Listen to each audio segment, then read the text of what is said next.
Hi friend, कशा आहात तुम्ही? आय होप मजेतच असाल.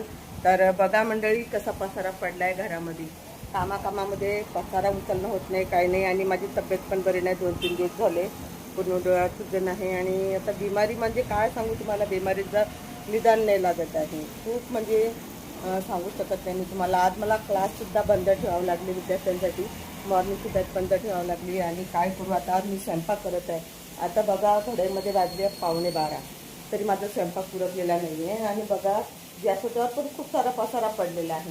काय करावं, उरकतच नाही आहे. घरातली एक काम करायला लागलं की दुसरं काम वाटते, एक काम करायला गेलं तर दुसरं वाटते. कामाची काहीच कमी नाही आहे.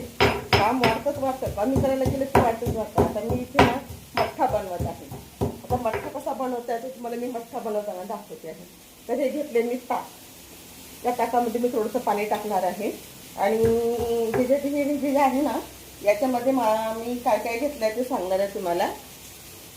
जिरं घेतलं आहे, थोडंसं अद्रक घेतलेलं आहे, पुदिन्याचे पानं घेतले आहे 2-4, आणि हिरवी मिरची. हे सगळं मी याच्यामध्ये घेतलेलं आहे. याच्यामध्ये सगळं टाकलेलं आहे. आणि आता मी ते सगळं ठेचून घेत आहे. आणि ठेचून झालं की त्याच्यामध्ये टाकणार आहे. थोडंसं आता त्यात पाणी टाकणार आहे.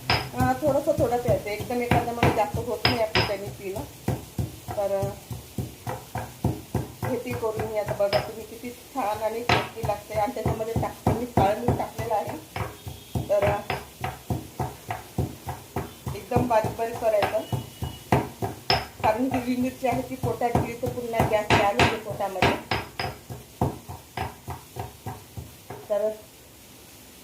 तर मंडळी तुम्ही बघू शकता, आता मी पाणी घेतलं, याच्यामध्ये पाणी टाकते. ठीक आहे. आणि हे जे मी आता बारीक केलेलं आहे ना, ते पण टाकून घेणार आहे. छान मस्त बारीक झालेलं आहे, तुम्ही बघू शकता.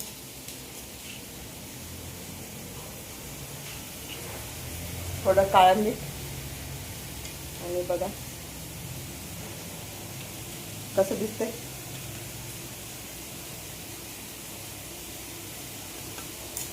काळं मीठ टाकलेलं आहे मी, याच्यामध्ये साधं मीठ टाकणार आहे. आता हे आपल्याकडे साधं मीठ, आता मी साधं मीठ टाकणार आहे पाहिजे तेवढं. ताकाचा मठ्ठा बनवते बरं का मी, काय ह्याचं नाही माझ्याकडे. ठीक आहे. तर बघा, छान मस्त बनलंय. तुम्हाला पण आवडतं का असं बनवायला? सांगा, आवडत असेल तर. वाव, मस्त. आता छान गाळून घ्यायचं. ज्यांना गाळून आवडतं ना, ज्यांना आपले मसाले आवडत नाहीत, त्यांनी हे गाळून घ्यायचं आणि छान मस्त प्यायचं आणि आस्वाद घ्यायचा आहे.